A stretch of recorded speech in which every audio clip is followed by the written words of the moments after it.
Okay, welcome back to Starfield Mods, where we look at the newest mods released each week and share the best ones with you here.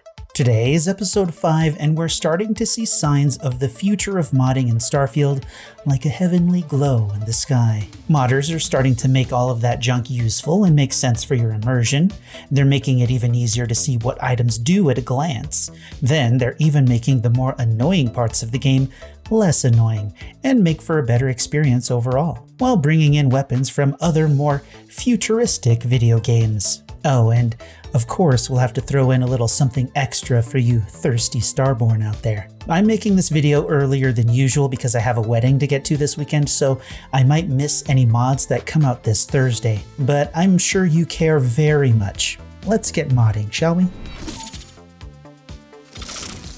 Let's start with a leveling overhaul. XP and leveling overhaul is a mod that aims to make the XP gained per activity and quest more meaningful at every level. It starts by removing the XP curve entirely, making each level worth 1,000 experience points.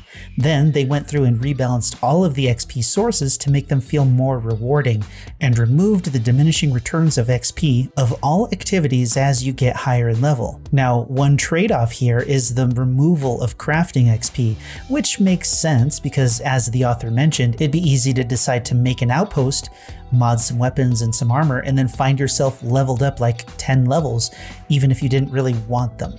Which kind of makes sense, and then at the same time it doesn't make sense. It's kind of like Fallout 4, where you go to the settlement and you do the settlement thing and you're level 15 before you even get out of the town.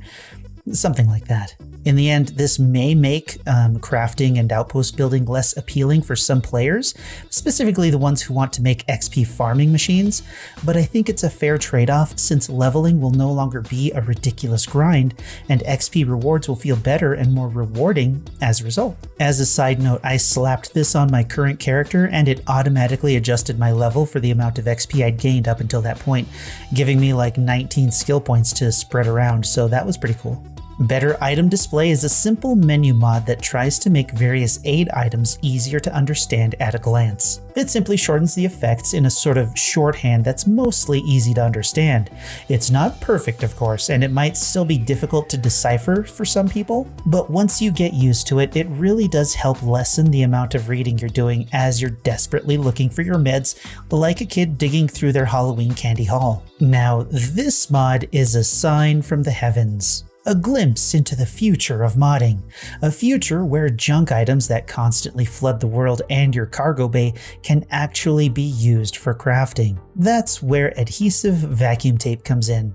All this mod does is allow vacuum tape to be counted as adhesive and is available for use as a crafting component. When I first started playing Starfield, I was picking up vacuum tape like crazy because I needed adhesive for weapon mods. You can imagine how annoyed I was when I found out that not only did the vacuum tape not count as adhesive, but many other junk items couldn't be used as crafting items either. That, of course, isn't a big deal by itself, but what is a big deal is what this one little mod signifies. In the not-so-distant future, all of the crap and useless junk that is all over the place will soon be able to be reused as crafting components. To make it more lore-friendly, maybe some junk items will be fed through some sort of recycler to give you the raw components. I mean, this isn't Fallout after all. It doesn't make sense to have to build a weapon from the scraps we have lying around, but making that junk useful is going to be a fantastic mod, and adhesive vacuum tape is just the beginning of that glorious future. And speaking about the future, futuristic weapons from popular video games will probably be next. Like the Errata from Cyberpunk 2077. Wakizashi Cyberpunk 2077 Errata Replacer is the future of weapon modding for Starfield. Cyberpunk 2077 already has a slew of futuristic weapons that will inspire modders to port them into Starfield. The Wakizashi is a simple melee weapon, and this is ultimately a simple reskin for melee builds that aren't exactly popular right now. However, I am sure this is only the beginning. There are far too many weapons in Cyberpunk that would fit perfectly into Starfield to ignore. I imagine that we'll be able to replace the Starfield Rattler, Razorback, and Regulator with the Cyberpunk Buria, Nova, and Overture as an example. It is only a matter of time before we see a Cyberpunk 2077 weapon pack In Starfield, that is not just a bunch of reskins, and I am super excited about that possibility. But do you know what else excites me? Definitely not annoyingly long, drawn-out game events that get old after the third or even the second time. No More Temple Puzzles does exactly what it says.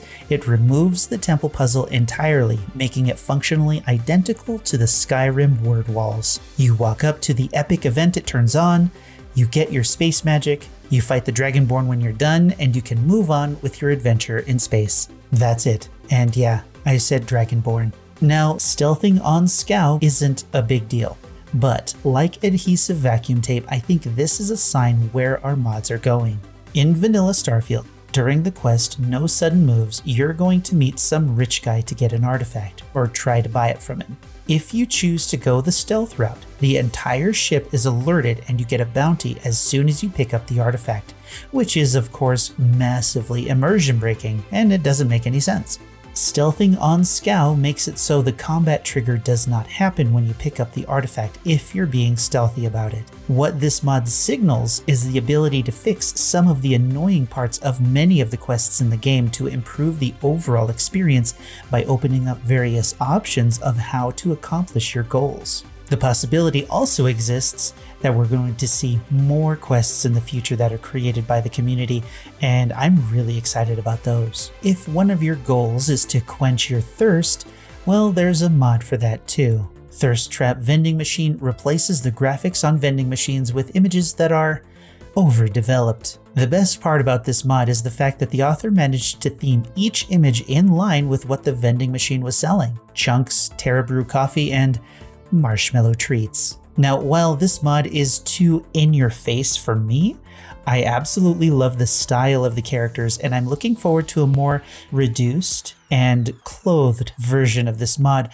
where the characters won't have chronic back problems for the rest of their lives. Maybe I can make my own version now that I've started dipping into AI generated art myself. But that is about it for this week, and I must say these new mods have been quite a bit of fun to have in my current playthrough. But why don't you let me know what you've been enjoying in your time in modded Starfield in the comments below. Until next week, like the video if you liked the video, dislike it if you disliked it, and until next time, I'm Space Coconut, and you're welcome.